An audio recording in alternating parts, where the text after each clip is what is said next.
But both titles, mad right, I know. Hello everyone, I am Recep İlkbahar. It's a pleasure to be here at Solana Crossroads events. So, when I was in second year at university 15 years ago, I launched my first company and entered the startup era. So it took me 10 years of at university because of this. So after 4 years of entrepreneurship in the field of e-commerce in 2017, I launched an art marketplace that connected the artists and art lovers together. As I looked for ways to make the platform more disruptive, I encountered the blockchain technology, not just a tool, but as a radical shift in how we think about the ownership and the value. That moment shaped my perspective deeply. So then I moved into an innovation consultancy, designing programs for some organizations. Like I designed an accelerator called FarmUp for Sanofi. Maybe you know the pharmaceutical company in France. And then I designed some hackathons like finance team hackathon for Turkish capital market, etc. And I have consulted for healthcare companies, banks, and fintechs, all with one goal, to help them work with startups. So today, I lead Paribu Hub, where we focused on the university students, young developers, independent artists, and early-stage entrepreneurs, encouraging them to explore and build with emerging technologies. Across all these chapters, I have followed a common thread, bridging worlds between tech and culture, corporate and startup, East and West. Before deep dive into serious topics, let's start with a quick game to warm things up. Which was launched first? This isn't about the feels newer, it's about the facts, by the way. Please join me. Which come first, www or first email? Email, email. Do you have any answer? Anyone says World Wide Web? Okay. Most people think that the web launched way before, but actually, email has been around for 2 decades. 20 years before we are using the World Wide Web, we are using the emails with ARPANET, by the way. So, this is, I think, the easy question. Which one is first? Facebook? LinkedIn? Because you think that I had a tricky question. Do you have any question? Any answer? Please join us. LinkedIn. Yes. A year before Facebook, LinkedIn was there. So it's easy. X or Reddit. Reddit. Yes, Reddit. So I think this is easy for you at this stage. Solana or MetaMask. MetaMask, yes. 4 year before Solana. So what's the point? The digital world doesn't evolve in a straight line. Perception always often beats reality. So, if we want to build the future, especially in the decentralized world, we need to change our mental timelines. So, that's why we are here, zooming out, looking deeper, and building smarter. So, and there is another sites in here. So, on the left side, you can see the Western philosophy based on facts, knowledge, and individualism. Written agreements and structured debate are most important. And on the right side, you can see that the center around insights, behavior, and collectivism. Here, personal relationships often outweigh formal connects, and community identity is deeply rooted in a shared beliefs. So, the Western philosophy, the Western people are questioning and taking sides, and the Eastern people are believing and being in tribes. So that's the question. Which one is closer to the centralized world? I think it's a brain test. Please think about that. Of course, the answer isn't black and white.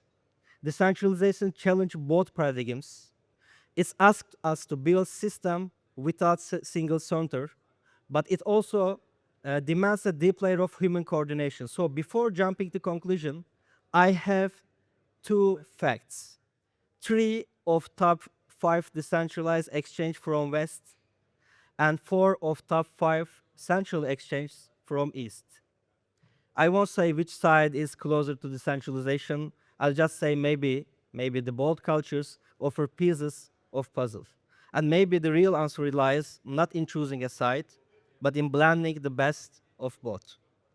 So, I have two stories here. The first one is from the West. In 2017, during a media tour just before the iPhone launch, Steve Jobs was demonstrating the device to journalists. One reporter bluntly said, "The keyboard doesn't work. My thumbs keep hitting the wrong keys." Do you know the answer of the Jobs? He titled his hat slightly and then gave the now legendary reply, "Your thumbs will learn." So, think about that. He didn't promise a fix. He didn't apologize. He reframed the user as someone must adapt to the product because of the product itself was part of a bigger vision. So that's the Western mindset, both narrative, individual genius, and product that vision. So let's switch to the East. Do you know Vehbi Koç? One of the most respected businessmen in Turkey. Everybody knows Vehbi Koç in Turkey. He owns the very big Turkish company, Koç Holding. In 2017, Vehbi Koç hired Cengiz Solakoğlu as the new general manager of his home appliances company. Around that time, Mr. Koç was having his refrigerator moved from his winter house to his summer house. So he has the company, that the home appliances company, but he had only one refrigerator. First move of the GM, Ms. Solakoğlu, was sending a brand new refrigerator to the summer house instead. So Vehbi Koç saw the refrigerator, it's a very brand new refrigerator, and then shocked, of course, and called Mr. Solakoğlu and said, "We hired you to grow the business and cut unnecessary costs, not me, to buy me a new refrigerator." And Solakoğlu answered, "Sir, if Vehbi Koç moves his own refrigerator between houses, how am I supposed to convince anyone to buy a second refrigerator for their summer houses?" So this is the GM move. This is the professional move. Vehbi Koç smiled, hung up the phone, and turned to his friend. "Hire smart people, pay them well, because hiring the wrong ones will cost you much more." So this is the Eastern approach, grounded in relationships, cultural awareness, and collective reputation. So, two origins, two philosophies.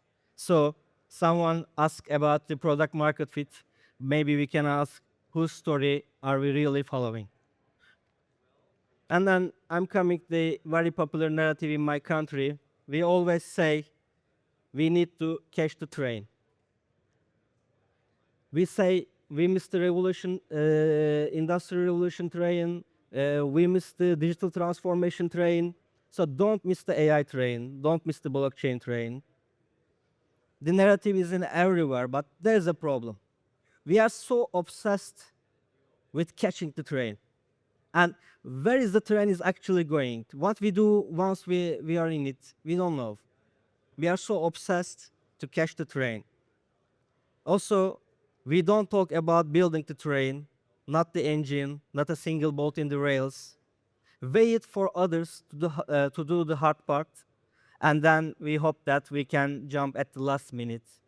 I don't know what can we do with the train. We don't ask, could we design one wagon? We don't ask, could we offer some services in the train? So we are only focusing that catching the train. But in our world, in the decentralized world, catching the train is not enough. We need to be ones laying the tracks. So I think Web3 is not a technological destination. I think it's a technology paving the way for a better future. So it's the journey to embark. So if the Web3 journey is not a destination, let's talk about our baggages. What can we do? First, we need to move from a conservative, closed-loop Web3 communities, I think. We can't grow by only speaking ourselves. We do not want a community where the early birds get the first row tickets and no one is allowed. So we need to be more general, more inclusive, I think. And only technical founders, we also stop believing Web3 is only for developers. Being technical doesn't automatically mean being visionary. Think about the Wozniak and Jobs and their communication and the value of this communication. So we need to reach more talents. We need to welcome product people, storytellers, designers, and more. And especially from Web2, it's very important. And yeah, you know, I'm the blockchain enthusiast. We don't know what they do. Yeah, they are only enthusiasts. So I think communities is more important followers than followers. So passion and commitment will beat hype every time. And the other one is, these are bold, I know. This is very popular. Take and go chain grants. Oh, Solana, you have grants. I can move all my developments to the Solana. So okay, I get the chain. And then what's next? Who is the next grant program? Who has the grant program for next? Polygon, Ethereum, the rollups, etc. So I named this Take and Go chain grants. So what do we need? We need chain independent investment economy. So maybe multi-chains is very important for our future. And this is both too, of course. Clone ideas, clone projects. We need to go reach real customers and build real products. So we talk about the ideas, narratives, and shifts we need to make in this space. And let's talk about my company, Paribu, and why it's matter in broader journey. Paribu was founded in 2017, and since then we have grown into one of the leading technology companies in our region. Now we have an exchange company, exchange solution in Turkey. We have 7 million users and plus 7 million users. We have experience in 7 years and more than 500 million Turkish liras in paid in capital, this making us the industry leader. And we are sponsoring the concerts, music events, sports events, etc. So we are active in blockchain, fintech, gaming, art and culture, sports, media, venture capital, because we believe a decentralized future will touch every aspect of human life. So I have colleagues here from our custody solution. The next one is Paribu Custody. It's very important for us because it's our new product, brand new refrigerator for our company. So from the very beginning, we didn't outsource one of the most critical parts of our exchange solution, the custody solution. We didn't use any outsource solution provider for this. We built and relied on our own custody infrastructure to manage digital assets securely and independently. So all of these numbers, securely custody, we use our custody solution for this journey. 7 years, 7 million users, and all our transactions, etc.